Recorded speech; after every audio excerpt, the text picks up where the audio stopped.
The sound of remembrance, marking a somber moment in the national ceremony here in Ottawa, honoring those who made the ultimate sacrifice. Good evening. On the 11th hour of the 11th day of the 11th month, the country paused to remember the soldiers who fought and died for our freedom and to honor Canadian veterans and active armed forces members here in Ottawa. People gathered at ceremonies right across the city to ensure their stories are never forgotten. We have full coverage tonight from several of the Remembrance Day events in the capital, including at the National War Memorial, Beachwood Cemetery, in Barrhaven, and in Smiths Falls. But we begin tonight with the powerful National Remembrance Day ceremony attended by thousands of people. Here's CTV's Abigail Beeman.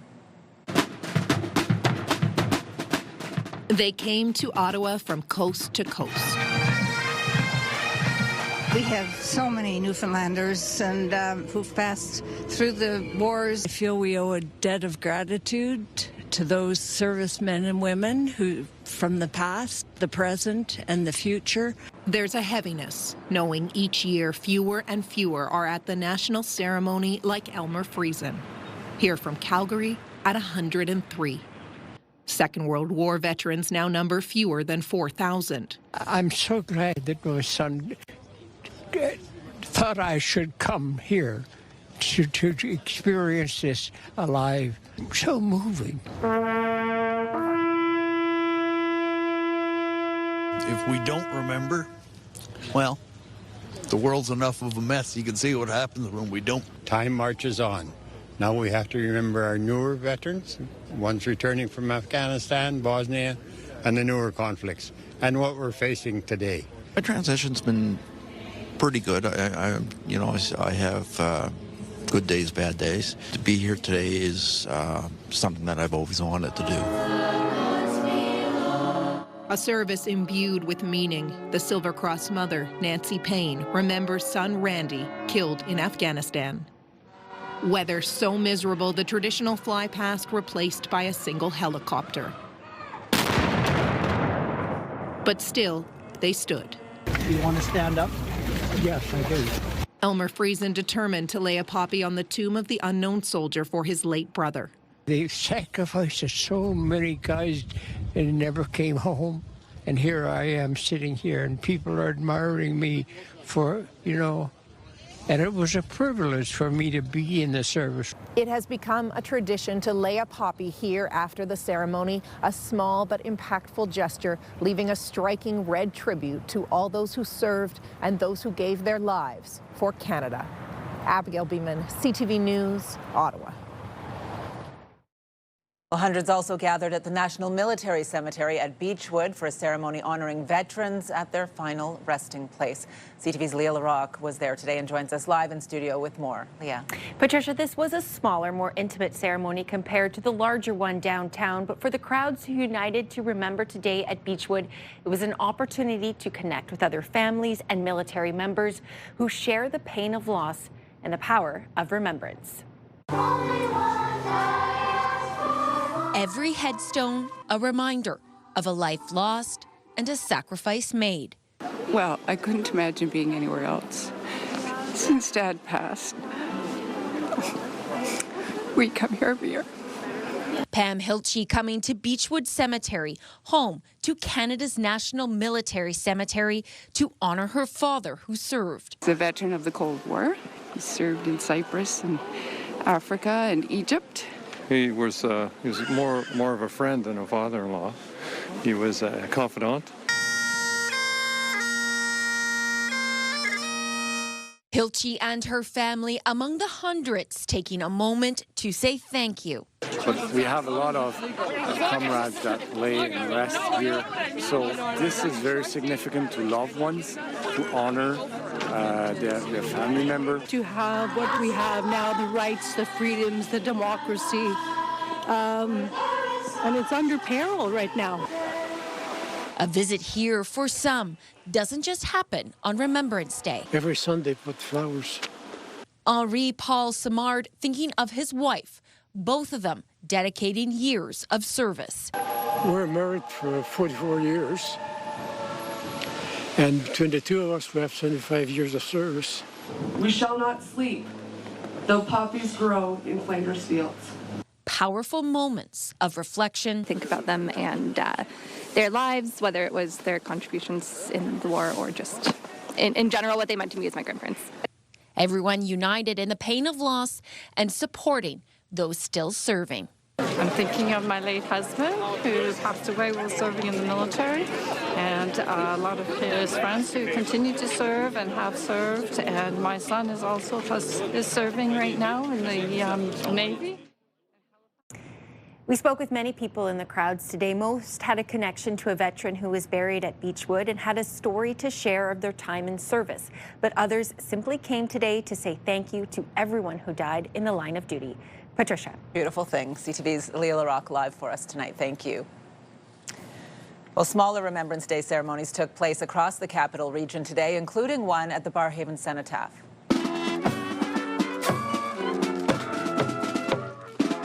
Students and residents gathered for a military parade outside of John McCrae Secondary School. The ceremony was held by the Granite Monument commemorating the poem In Flanders Fields, which was written by Lieutenant Colonel John McCrae.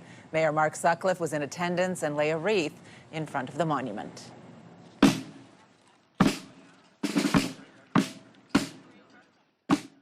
Brian Telford.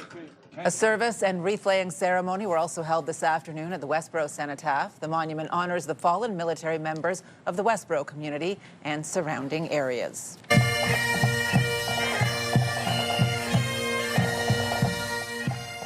And the Royal Canadian Legion Stittsville branch also held a Remembrance Day event this afternoon, including a parade ending at the Stittsville Cenotaph in Alexander Grove Park. There's a memorial plaque there sharing the names of area residents who gave their lives in the 2 world wars and the war in Afghanistan. There are 39 names on the plaque. We have extended coverage of the Remembrance Day ceremonies that took place across the city. There are more stories online at ctvnewsottawa.ca. Still ahead, how they are remembering today in the Valley and the permanent reminder in Smiths Falls, a commemorative walkway with plans for another on the way. That story coming up. And here's a live look now through our Centennial Glass Skycam at the National War Memorial. -1 out there on this Remembrance Day evening as we head down to Jackie, who is right there by the memorial. This is a spot, Jackie, where many people choose to end their day on Remembrance Day. That's right. I've spoken to a lot of people who have been coming here this evening after work, after the ceremony and the services. They want to pay their respects, and they've been doing this each and every year to lay their poppy on the tomb of the unknown soldier. So we anticipate that we will be seeing more throughout this evening as well. If you are coming down, it is quite chilly. The wind has started to pick up as well. We are sitting at -1, but with the wind chill feeling closer to about -6 or 7. The good news is we did see a little bit of sunshine earlier this afternoon, but cloudy conditions are in the forecast for not just for this evening, but into the overnight hours. Tomorrow, we are anticipating some flurries mixing in with some showers as well. Right now, though, here in the eastern Ontario, we are seeing temperatures hovering around the freezing mark, about -1, mostly cloudy skies really for most of the region. And when we look towards the next several days, we will be getting precipitation that isn't anticipated to linger into Thursday and Friday. We will have a full look at your weather forecast and more in just a bit. So again, we are here at the National War Memorial, and we will be speaking to people who are paying their respects and who are visiting Ottawa, because we've had a lot of visitors as well throughout the day. Patricia. All right, thank you. And we'll have more Remembrance Day coverage coming up. But we want to turn now to another major shakeup at Ottawa's largest school board. After months of uncertainty and change, the Director of Education at the Ottawa Carleton District School Board is out. CTV's Austin Lee is following the latest on this. Austin. Yeah, Patricia, no details have been provided by the board supervisor, but they did make the sudden announcement today that Pino Buffoni was leaving his position effective immediately. Buffoni had been at the helm since 2023, and he oversaw the controversial elementary program review that Supervisor Robert Plamondon immediately canceled. Plamondon announcing today that Stacey Kay has been appointed to the board's top position. Kay had been the general manager of the Ottawa Student Transportation Authority for the past 11 months and had previously been with the school board since 2001. Former trustee Donna Blackburn speculates Buffoni was pushed out, and she's questioning Plamondon's decisions. I know Stacey Kay. I like Stacey Kay, so any comments I make are not personal, but she is simply not qualified to lead one of the biggest districts in the province of Ontario. I'm quite concerned that the level of staff demoralization, which was not good to begin with, is going to further be eroded. And I'm not sure if the OCDSB can recover from this. Now, the school board says Kay will lead a, quote, student-first review of its operations. Buffoni's departure comes weeks after the school board's chief financial officer resigned for personal reasons. And we asked the board for an explanation on Buffoni's departure, but we have not received a response. Patricia. CTV's Austin Lee live for us tonight. Thank you. You can scan the QR code on the bottom of your screen to link to us online or visit ctvnewsottawa.ca. We have more details on the shakeup at the Ottawa Carleton District School Board. Well, Gatineau police are investigating an early morning fire that damaged multiple businesses in the Hull sector. Firefighters were called to a commercial building on Laval Street between Wright and Wellington around 5 a.m. It took crews hours to get the blaze under control. No one was injured, but the fire caused an estimated $500,000 in damage. The cause is unknown. Police are now investigating to determine the circumstances. A beloved child playgroup in Orléans that has supported families for decades is set to close at the end of the month. The Ottawa Catholic School Board, which provides the location, says the space is now needed for more classrooms. The Charlemagne Orléans Child and Family Centre is located at St. Peter Catholic High School on Charlemagne Boulevard. CTV's Tyler Fleming has reaction from parents. Courtney Couche calls the Charlemagne Orléans Child and Family Centre a lifeline for families. This is Gigi, my daughter. I have 3 children. My middle has severe autism, and he's nonverbal. The centre at St. Peter Catholic High School in Orleans offers a free drop-in space where children 6 and under can play and parents can find support. Coming to the Charlemagne Orléans was one of the first places that let me know that there might be something different about my son. And they pointed me in all the right directions, all the right groups to go to. It's not just another Orléans program or location, it's my second home. Sarah DeGrasse is one of the many others who praise the centre. I'm a new immigrant, so when I first moved to Orleans, there was no sense of family or home or community, and this place gave me that. Now, after more than 30 years, it's slated to close November 30th. The Ottawa Catholic School Board says the school is beyond capacity and the space is needed for the growing student population. It's such an enriching environment. The providers are incredible, and that's just a really short time for families to have to pivot to try to find somewhere else to bring their kids. There's 5 other Orléans locations, but Allison Bush says many are at capacity. There was another program at Divine Infant School that closed just a few months ago. So if this one's cut, there's going to be a gap. And not everyone has the means to drive. We don't have any alternative.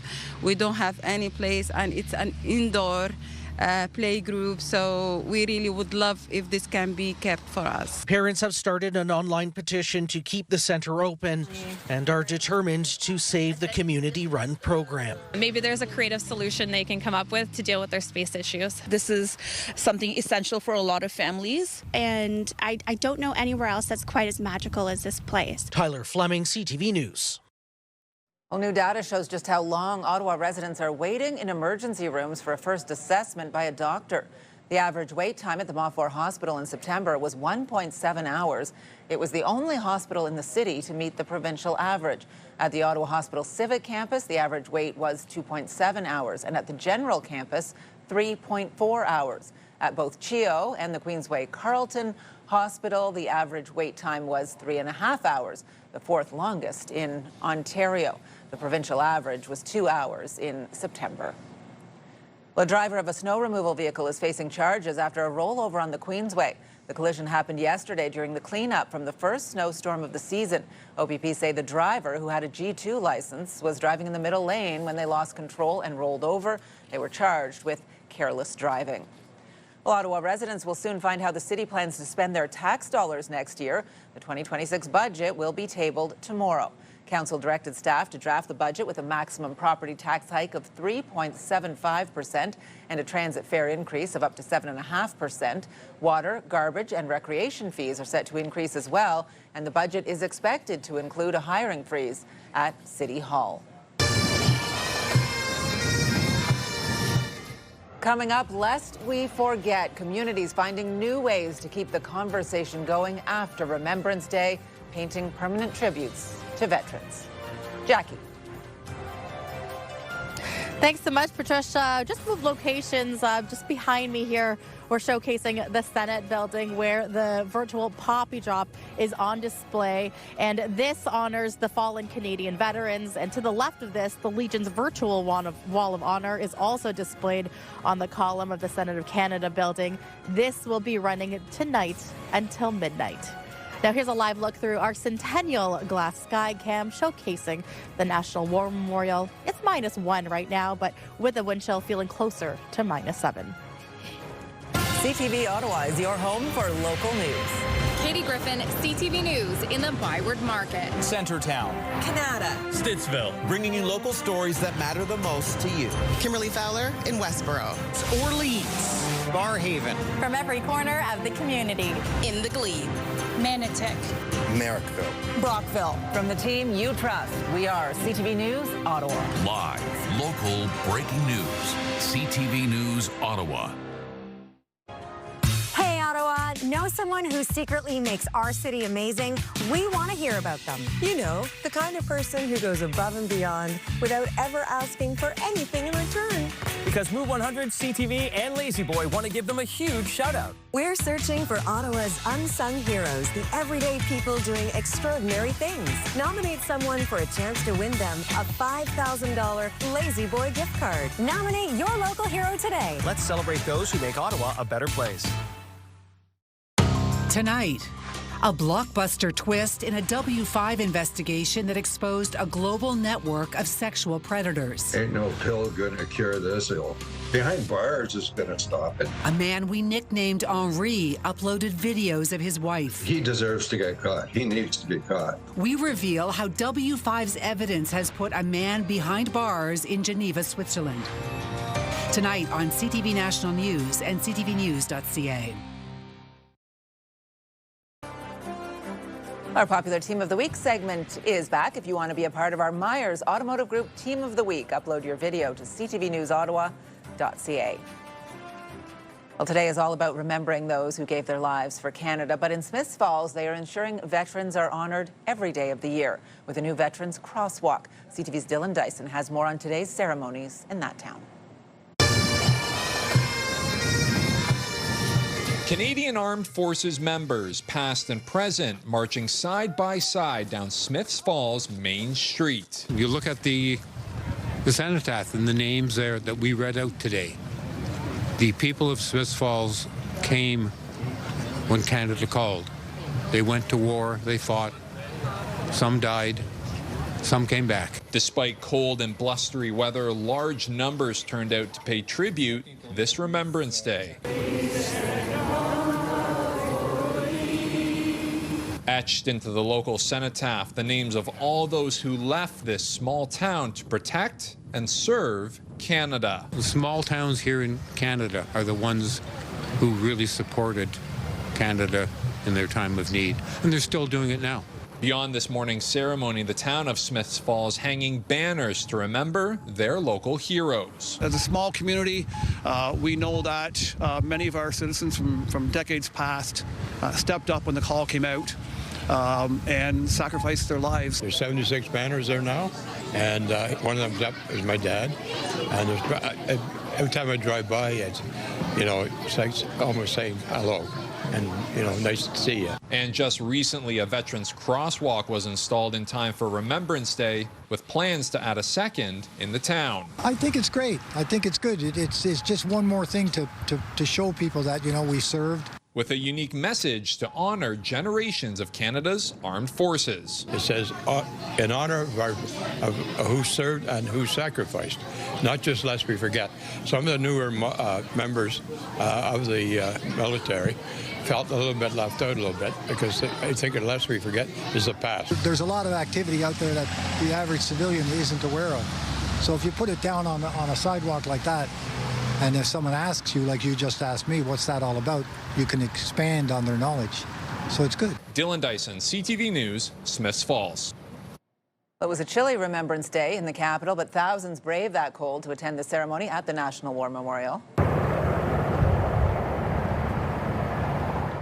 A Black Hawk helicopter conducted a flypast over the ceremony in the downtown core before making its way to Beachwood Cemetery. The weather not good enough for the traditional fly past, but that helicopter a beautiful sight. As we take a full look at the weather beyond Remembrance Day now, Jackie, over to you at the National War Memorial once again. Yes, Patricia. I mean, you mentioned it. A lot of people brave the cold for today. We've had levels of what felt more like -10 at some points throughout the day. Right now, though, temperature is sitting around -1. If you are heading down here to perhaps drop off your poppy, pay your respects, it is going to feel closer to -6. So definitely I would encourage bundling up for this evening. As we look towards the overnight, -3 is what we're going to anticipate. Mainly cloudy skies. We could see some flurries early in the daytime for the morning, but then by the afternoon, as we get to warmer temperatures above the freezing mark, it'll likely turn into rain showers. So don't forget to bring your umbrella, because the commute home will be a lot rainier than what we have seen for the last 24, 48 hours. Here's an idea of what we could look like here. So a couple of flurries in the Ottawa region, a lot more in terms of rainfall for Kingston.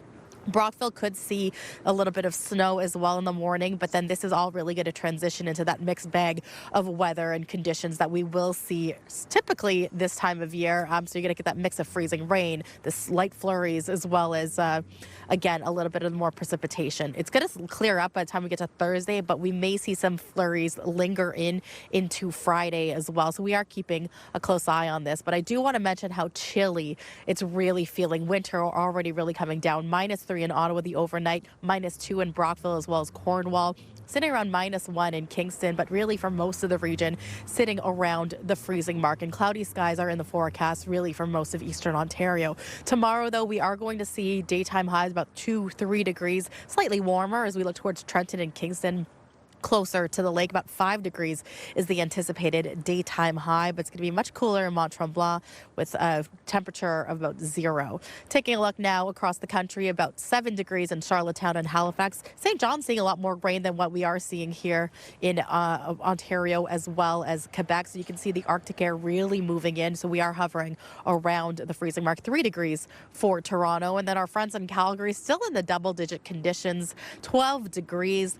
And you can see Vancouver also sitting at sunshine and 11.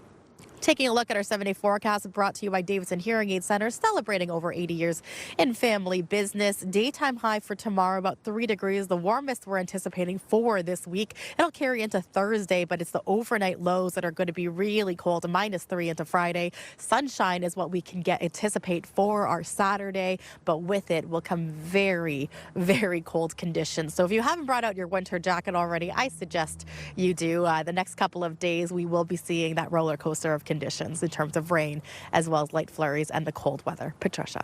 All right, Jackie, thank you. Afghanistan. But he was so excited, I had to be happy for him. And I was, I told him that, and deep down I wasn't. Well, just ahead, we meet this year's Silver Cross mother, a woman from Eastern Ontario whose son died while fighting in Afghanistan. I'm Sandy Ronaldo. Tonight, I'm tangling an online web of sexual predators. Ain't no pill gonna cure this ill. Behind bars is gonna stop it. How a W5 investigation led to an arrest overseas. Later on CTV National News with Omar Sachedina.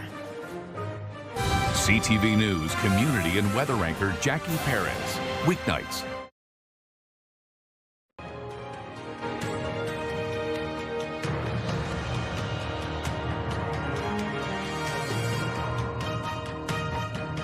Well, every year, the Royal Canadian Legion chooses a mother to represent every mom who has lost a child in service to this country. The Silver Cross serves not only as a symbol of loss and sacrifice, but a recognition of the profound impact of military service on families.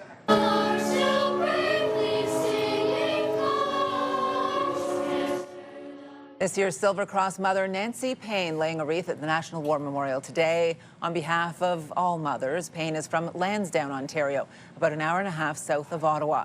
Her son, Corporal Randy Joseph Payne, was killed by a roadside bomb in Afghanistan in 2006, just 3 months into his deployment. CTV's Abigail Beeman shares her story. He would walk into a room with this big grin on his face and those eyes, you just knew he was up to something, and he just sort of drew people towards him. Corporal Randy Payne, a military police officer serving on the close protection team for VIPs in Afghanistan. one of 4 soldiers killed when a roadside bomb hit this G-Wagon. He was so excited going to Afghanistan. I'm thinking, oh my, Afghanistan. But he was so excited, I had to be happy for him. And I was, I told him that, but deep down I wasn't. A son in a military family, Nancy Payne is this year's Silver Cross mother. It means a lot to represent all the mothers who have lost sons and daughters. Randy was killed April 2006. 1,000 people showed up for his funeral. For Nancy, it feels like both yesterday and decades ago. One of his bosses said that they should never have sent him over because he had such a future. He was very good at everything he did there in the policing. He was firm, fair, and friendly. Payne calls the Silver Cross a huge honor and helps in her quest to make sure Randy is never forgotten. But there's much being done to remember. An award every year at his old high school. And this bridge, the first in Canada to be named for a military police officer. His mother drives by several times a week. I just talked to him. I says, oh, we miss you, Randy. And I have my own little, rest in peace. And we'll be together again someday. When Randy was killed, his children were 5 and 7. Tristan spoke at his funeral. When you see only one set of footprints, it was then that I carried you. Now daughter Jasmine has a son of her own, Tommy. Randy would have been a grandfather. He'll have this look on his face like it's just, to me, it's just part of Randy coming out. Comforted by the feeling and by the knowledge that this Remembrance Day Canadians will remember Randy, with a new generation learning about his story and his service for the first time. Abigail Beeman, CTV News, Lansdowne, Ontario.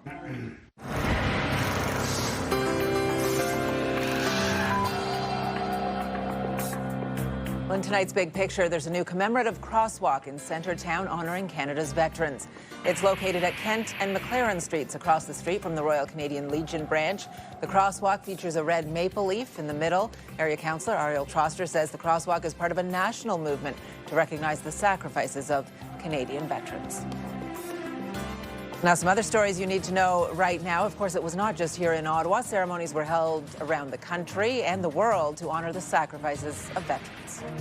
Yes, I'll be here in sunshine or in shadow. Premier Doug Ford attended a ceremony at the Ontario Veterans Memorial at Queen's Park. He was joined by several other dignitaries who laid wreaths. And in the UK, the Princess of Wales attended a national memorial ceremony, laying a wreath and paying tribute to those who served in the British military and died while fighting. And Queen Camilla attended a ceremony honoring veterans at Paddington Station in London.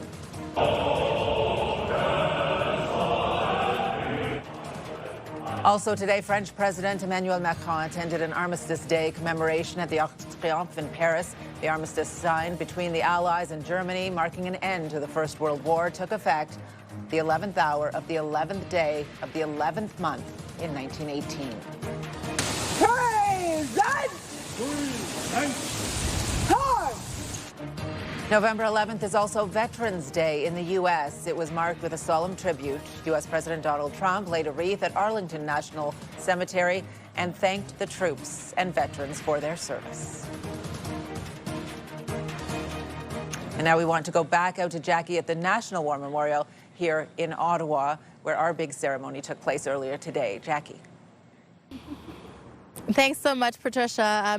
Hundreds of people came down here earlier today, and more are still coming in the last couple of hours. We've seen people lay their poppy on the tomb of the unknown soldier. I want to bring in Joe Maisonneuve. You're ex-military. You've been coming here.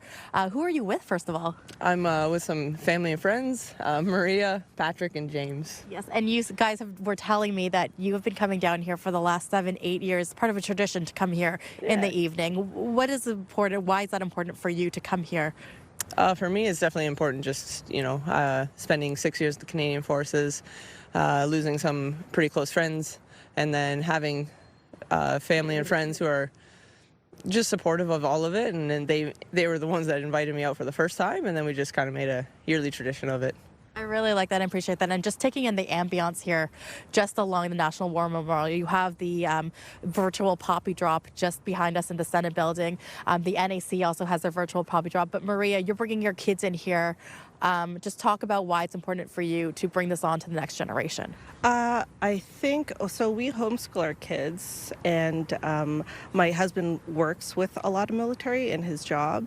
So I think it was really important to pass on that message to remember all of our military personnel. And we do have some family that did go to World War II on his side of the family. So I really think just to pass on that message of solidarity with the people who did go to war, who were still at war, our friends who experienced a lot of things, and yeah, just for them to know and remember. I appreciate that. Thank you so much. Joe, final words of just a message back home for people if they aren't able to come here tonight, but also want to take today to remember. What is it for you that you want to take away from today and Remembrance Day? Honestly, it's just a moment of silence, whether it was at 11, 12, whenever suits you to be able to take that moment to just pay your respects and just move on and do it again next year. I appreciate it. Thank you all for taking the time. I will leave you to it here. Awesome. So you guys have a great evening. Thank you. Patricia, we are going to take it back to you in studio. Again, there is a virtual poppy drop by the Senate building. That's running until midnight. People are still continuing to come here, pay their respects, and lay their poppy here at the National War Memorial. We'll send it back to you in studio. Beautiful. There are some really powerful moments happening tonight. Thank you so much, Jackie. You're not protected for this year's strain from last year's vaccination. Just ahead, why doctors think Ontario could be in for a tough flu season this year. You're watching CTV News with Patricia Bowl. Get the latest live local breaking news. Sign up now for our morning and evening CTV News Ottawa newsletter. The best local content from CTV News, Your Morning Ottawa, and News Talk 580 CFRA. Get it all in one place. Sign up now at ctvnewsottawa.ca. The CTV News Ottawa newsletter is brought to you in part by CAA Business.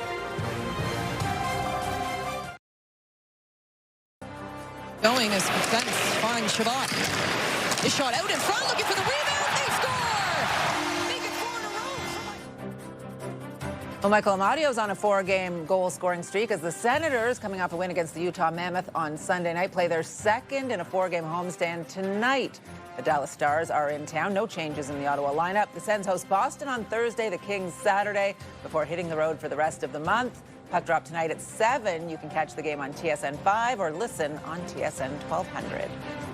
It's not the news anyone wants to hear. Experts are predicting a nasty flu season here in Ontario and warn the vaccine may not be the best match for the virus. CTV's health reporter Pauline Chan has more.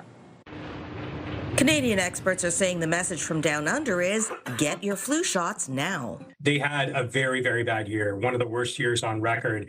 And the reason that occurs is a combination of factors that we don't completely understand, but it does have to do with how many people are unvaccinated and it's susceptible, and the specific strain of flu that's circulating that year. And just as a reminder, you're not protected for this year's strain from last year's vaccination. The Australian data published in September showed that this season, the flu vaccine reduced the risk of hospitalization by half. Dr. Jerome Lee says each year Canada sees 15,000 to 20,000 hospitalizations for influenza and 3,000 to 4,000 deaths. They had their lowest vaccine rates in Australia for like the past 5 years. So again, that's not a coincidence. If you underachieve in vaccination, you have a tougher season, and in particular, you see more hospitalizations and deaths. He says Sunnybrook and other Ontario hospitals are already seeing a jump in flu cases a good 2 weeks earlier than usual. The challenge here is that if flu season's already upon us, and especially if it comes a month earlier, we will be less prepared, and there could be significant impacts to the healthcare system. It takes 14 days for the flu vaccine to take full effect. We really don't have much time to get vaccines into arms. Everyone over age 6 months is encouraged to get their free flu shot, and high-dose flu shots are available for seniors. Pauline Chan, CTV News. Cineplex is trying to lure more Canadians back to the theatre by offering cheaper tickets on Mondays. But there's a catch. BNN Bloomberg's Marella Fernandez has the details. The company is launching Monday surprise premieres. So you get a cheaper ticket, but you also don't know what movie you're going to see. A movie ticket typically runs around $16, but on Mondays they will be $8.99. For that, moviegoers will get to see a new major release, but they won't find out which one until they take their seats. Cineplex is trying out new things to make money as it battles against streaming services. Here are the closing numbers for the day. The Canadian dollar is up a fraction to 71.36. West Texas Intermediate crude is up to 61.01. Western Canadian Select is up a bit to 48.29. And the TSX gained 92 points to end the day at 30,409. Those are your business headlines. I'm Marella Fernandez. Traumatic brain injury is something that we're really starting to understand. It's about... Well, just ahead, Aaron O'Toole, a former leader of the Conservative Party and member of the Canadian Armed Forces, says he will make an important donation when he dies to help researchers develop treatment for veterans. You're watching CTV News with Patricia Bowl. Hey. CTV and TSN 1200 want you to be the Myers Automotive Group Team of the Week. Your team could win $1,000 for new equipment, tournament fees, or an incredible team party. Shoot us a quick video, upload it at ctvottawa.ca. Whether it's hockey, ringette, choir, band, or any team in between. Each week, the winning team will join us live in studio at CTV Ottawa at 6 to claim their prize. Enter today for your chance to be Myers Automotive Group Team of the Week.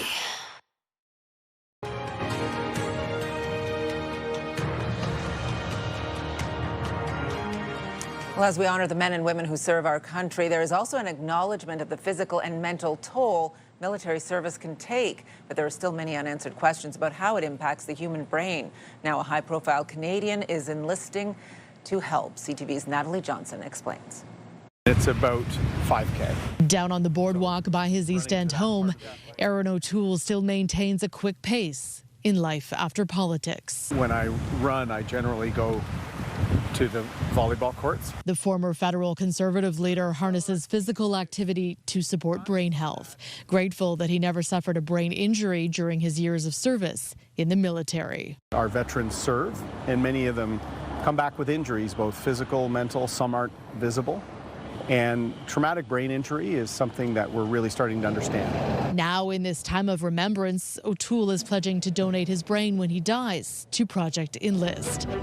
Research conducted by the Concussion Legacy Foundation to better understand the impact of military service on the brain. You first think of the roadside bomb and, the light armored vehicle and the concussion, but it doesn't have to be that dramatic. It's this revelation that it's not just concussions, it's the cumulative non-concussive impacts over time that people sustain during the course of their service that can end up leading to mental health issues, neurodegenerative disease, CTE. Even though O'Toole didn't suffer head trauma during his time in the military, his brain can serve as a baseline or control for the testing.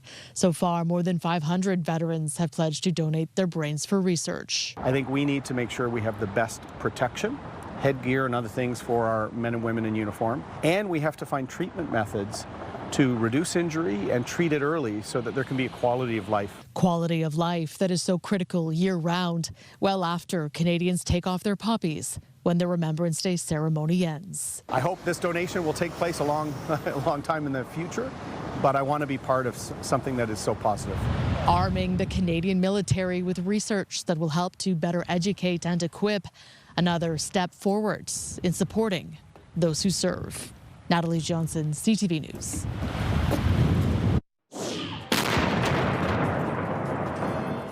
Well, coming up, we revisit some of the powerful moments from today's National Remembrance Day ceremony here in Ottawa. Jackie. Thanks so much, Patricia. We just moved location just slightly. Behind me, you can actually see on the National Arts Center, you've got virtual poppies also cascading down the building. And this will be on display until midnight as well this evening. So if you have some time, maybe you want to go for a little drive, lots to see down here on Elgin and Spark Street near the National War Memorial, where if you take a look at our Centennial Sky Glass Cam, you can see that people are still slowly making their way, paying their respects, dropping off the poppy at the Tomb of the Unknown Soldier. Current temperature sitting at -1. The National Capital Region is jam-packed with incredible experiences you don't want to miss. Hey, I'm Sanaya Taylor, your iHeartRadio Weekender, powered by Barrhaven Ford. Get the inside scoop on all the biggest and best events every Thursday, Friday, and Saturday on CTV, Move 100, Pure Country 94, TSN 1200, and News Talk 580 CFRA. iHeartRadio Weekenders is powered by Barrhaven Ford, Ottawa's newest and largest Ford dealership, and Ontario's #1 Ford EV dealer.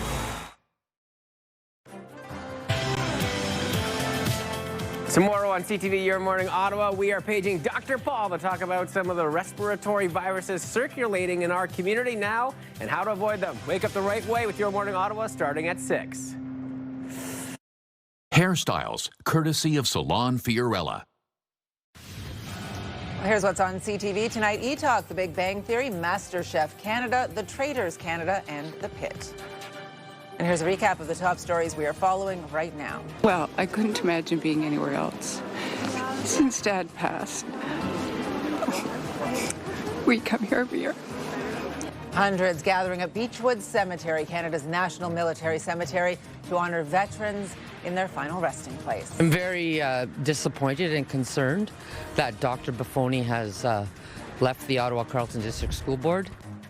Another major change at Ottawa's largest school board. OCDSB supervisor appointing a new director of education. It's still unclear why the former head, Pino Buffoni, is no longer in the role. It's kind of disappointing that they're just going to cut that service completely. Maybe there's a creative solution they can come up with to deal with their space issues. A long-running Orléans playgroup in Orléans is set to close at the end of November after more than 30 years, leaving families frustrated and concerned about the loss of a key community resource. And one final check of the weather on this Remembrance Day evening. We go back out to Jackie now at the National War Memorial. Jackie. Thanks so much, Patricia. Dry conditions for into the overnight, but first thing in the morning, we may see some flurries to start off our day, but you definitely want to bring your umbrella because we are starting off at -1. It is going to transition into rain as temperatures do get warmer. We are seeing a daytime high about 3 degrees for our Wednesday. Very similar for Thursday. We could see the chance of rain showers and flurries linger well into Friday. It's not until Saturday, though, that we will see more sunshine. Now, that's it for us here at the National War Memorial. Thank you to everyone who has shared their stories with us, not just here, but throughout the day. We will be taking it back to you to studio for now. Thank you so much, Jackie. Appreciate your work today as well. And time now to check in to see what our news team will be working on for 11:30 tonight. Austin Lee is here on the desk. Yeah, Patricia, a couple things that we're watching. First of all, we're watching the Sens game. They're looking for a 3rd straight win, so we'll recap that game. Plus, Algonquin College's Alumni of Distinction Awards are tonight, highlighting the impressive achievements of people in our community. CTV's Sean Varden is there this evening, and he will share some of those stories tonight. Of course, you can get the news anytime, anywhere at ctvnewsottawa.ca, and join me tonight for CTV News at 11:30. And I know that you are a distinguished alumni yourself of Algonquin College. Because I just told you. Yes, yeah, exactly. There you go. Yeah, it's a great event. Jamie Fine will be there. It'll be a lot of fun there tonight. Finally, for us this evening, we want to leave you with some of the most powerful images of today's National Remembrance Day ceremony here in the Capitol.